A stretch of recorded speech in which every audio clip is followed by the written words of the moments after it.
IT workers, how would you react if your CEO's friend walked through the door and demanded full access to all of your systems?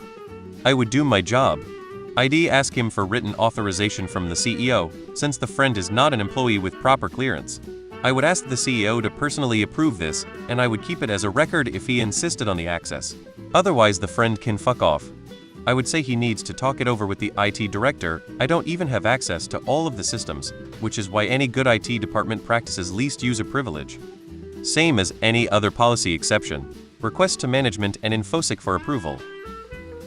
I do IT security for banks. The CEO's friend wouldn't have been able to just walk through the door in the first place unless he was physically escorted by the CEO, as he'd need an access card to get in. Even then, I would ask for a ticket to be logged to grant them access, even if the CEO was literally standing over me telling me to do it.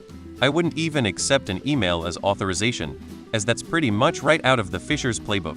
Official ticket logged into the change request system, and authorized by the people that are allowed to authorize such things, of which the CEO is not one of them. The CEO would need to go and lean on the CTO or IT director to expedite it, and even then we would generally only grant read-only access.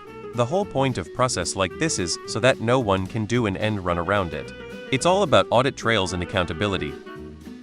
This is exactly how people get hacked. You're not fooling me.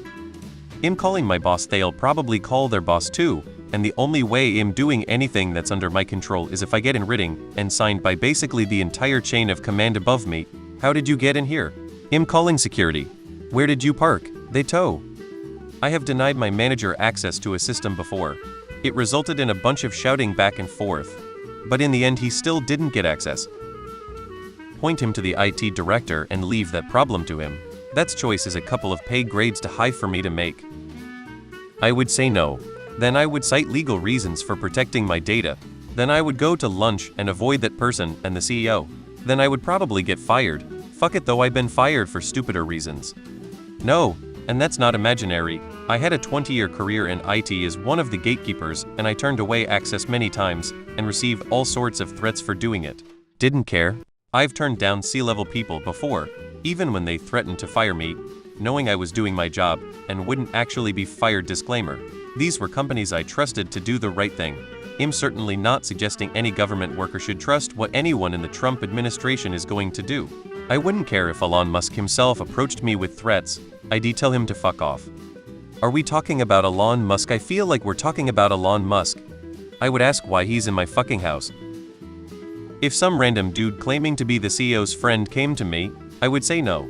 But if I was called into the CEO's office, and he told me to give his friend contractor whatever he needed, then I'll give him whatever access he needs. I'm there to fulfill a role which is beholden to the shareholders, board, and leadership. Granting accesses is part of my day-to-day.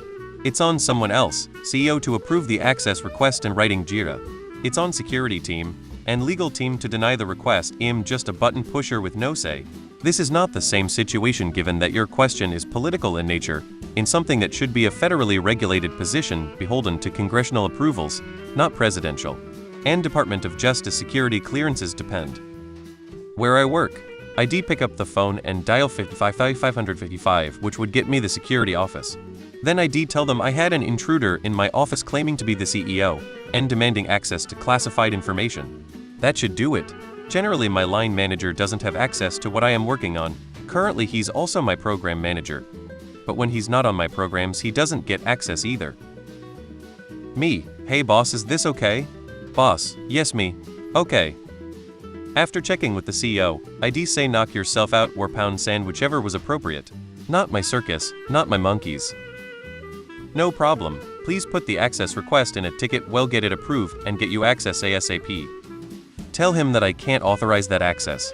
If he's gone through HR background checks and is onboarded as an employee and the CEO tells me to give him access, that's another story. But if the guy just strolls in off the street, I'm going to tell him to kick rocks. And I wouldn't worry about being fired. You'll find something else. Any IT team worth working for is not going to look on you negatively for not following proper security policy, and in my case, the law, because I work with protected data. I am being paid to do my job. If I can confirm that my CEO is telling me to do something, then that falls in my job description. Give the man the data,